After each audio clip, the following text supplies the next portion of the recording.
Radiation. जब भी ये वर्ड सुनाई देता है तब सबसे पहले दिमाग में एक ही चीज आती है, न्यूक्लियर बॉम्ब और फॉर सम पीपल हल्क। आपने किसी ना किसी जैसा सुना ही होगा कि फोन यूज करने से ब्रेन डैमेज होता है, माइक्रोवेव से कैंसर होता है। अभी तो बीच में नई चीज चल रही थी कि 5G से कैंसर होता है, but the thing is it's all wrong. तो इस वीडियो में जानते हैं कि रेडिएशन असल में क्या है। तो रेडिएशन की डेफिनेशन कुछ इस तरह से है, जब भी एनर्जेटिक पार्टिकल्स और वेव्स स्पेस में मूव करते हैं उसे हम रेडिएशन कहते हैं। आई नो डेफिनेशन बहुत सिंपल है बट उसका मीनिंग बहुत ब्रॉड है। अब जानते हैं कि कौन से टाइप के रेडिएशन होते हैं। उसमें पहला है, और आप इस पर बिलीव नहीं करोगे, पर विजिबल लाइट। हाँ, वही लाइट जो हर सरफेस से बाउंस होती है, जिससे हमें सारी चीजें दिखाई देती है। इसी लाइट को प्लांट्स फूड में कन्वर्ट करते हैं, यही लाइट इलेक्ट्रोमैग्नेटिक रेडिएशन है। उसके बाद इंफ्रारेड रेडिएशन, ये बहुत इंपॉर्टेंट रेडिएशन है, इसकी वजह से अर्थ वार्म रहता है, यही रीजन है कि हम आइस एज में नहीं है।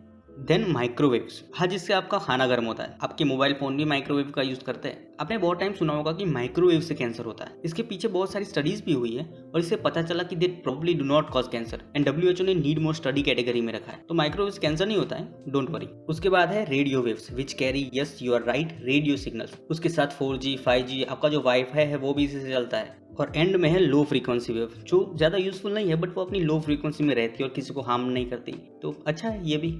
यहाँ तक जो सारे एग्जाम्पल थे वो नॉन आयोनाइजिंग रेडिएशन के हैं, ऐसे रेडिएशन जिसका हम डेली यूज करते हैं। अब जो रियल में हार्मफुल रेडिएशन है उसके बारे में जानते हैं, पर उससे पहले जानते हैं कि ये नॉन आयोनाइजिंग और आयोनाइजिंग रेडिएशन में डिफरेंस क्या है। देखो, दुनिया की सारी चीजें एटम से बनी हुई है। आपका मोबाइल, आपका घर, आपकी कॉलेज, आपकी इमेजिनरी गर्लफ्रेंड, सारी चीजें। एटम के अंदर 3 चीजें होती है, इलेक्ट्रॉन, प्रोटॉन एंड न्यूट्रॉन। उसमें प्रोटॉन एंड न्यूट्रॉन सेंटर में रहते हैं, जिसमें प्रोटॉन का पॉजिटिव चार्ज होता है और न्यूट्रॉन न्यूट्रल होता है, और इलेक्ट्रॉन जिसका नेगेटिव चार्ज है वो इन दोनों के आसपास चक्कर लगाता है। अब रेडिएशन की डेफिनेशन में मैंने बताया कि एनर्जेटिक पार्टिकल और वेव्स, तो बहुत टाइप के रेडिएशन अपनी एनर्जी एटम में ट्रांसफर कर सकते हैं और एटम में रहे इलेक्ट्रॉन को रिमूव कर देते हैं। इसी को आयोनाइजिंग कहते हैं, और जब ये होता है तब प्रॉब्लम क्रिएट होती है।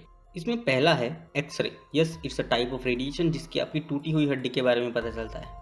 उसके बाद है अल्ट्रा वायलेट रेडिएशन, जो मोस्टली नॉन आयोनाइजिंग है, बट उसमें इनफ एनर्जी होती है कि एटम में रहे इलेक्ट्रॉन्स को एक्साइट कर सके, जिससे वो एटम से निकल सके। एग्जांपल में हमारी स्किन, जिसको हम सन से प्रोटेक्ट करने के लिए सनस्क्रीन लोशन का यूज करते हैं।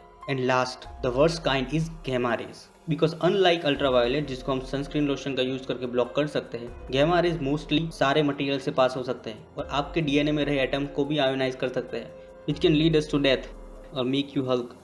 अब रेडिएशन की डेफिनेशन में मैंने बताया कि एनर्जेटिक वेव्स और पार्टिकल्स, तो ये सारे एग्जांपल वेव्स के थे। अब बहुत सारे रेडिएशन पार्टिकल के फॉर्म में भी है, मतलब एक्चुअल पार्टिकल्स विथ मास। यही टाइप की रेडिएशन है जो न्यूक्लियर रिएक्शन के लिए रिस्पॉन्सिबल है। उसमें है अल्फा पार्टिकल्स, जिसमें 2 प्रोटॉन और 2 न्यूट्रॉन एक दूसरे के साथ होते हैं, बट ये साइज में थोड़े बड़े होते हैं, जिससे ये स्लो मूव करते हैं और मोस्टली ज्यादा डैमेज नहीं करते जब तक आप इसे अपनी बॉडी में इंजेस्ट ना कर लो, तो स्टे अवे फ्रॉम दोज।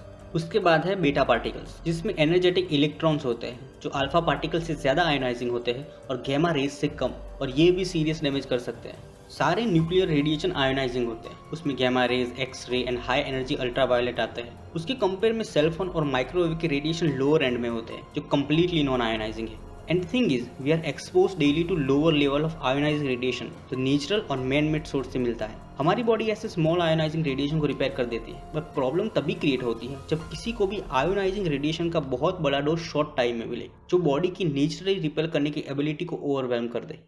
तो बस यही है रेडिएशन की स्टोरी। तो नेक्स्ट टाइम अगर आपको कोई कहे कि कितना फोन यूज करता है, इसके रेडिएशन से दिमाग खराब हो जाता है, तो उन्हें सिर्फ एक वीडियो दिखाओ और कहो कि सारे रेडिएशन खराब नहीं होते। तो बस आज के लिए इतना ही। नीचे आपको एक लाइक और सब्सक्राइब का बटन दिखेगा, उस पर क्लिक करके आग लगा दो। एंड स्पीकिंग ऑफ फायर, अगर आपको फायर के बारे में नहीं पता तो लेफ्ट वाले वीडियो पर क्लिक करो, नहीं तो राइट वाले वीडियो पर क्लिक कर दो। And as always, piece.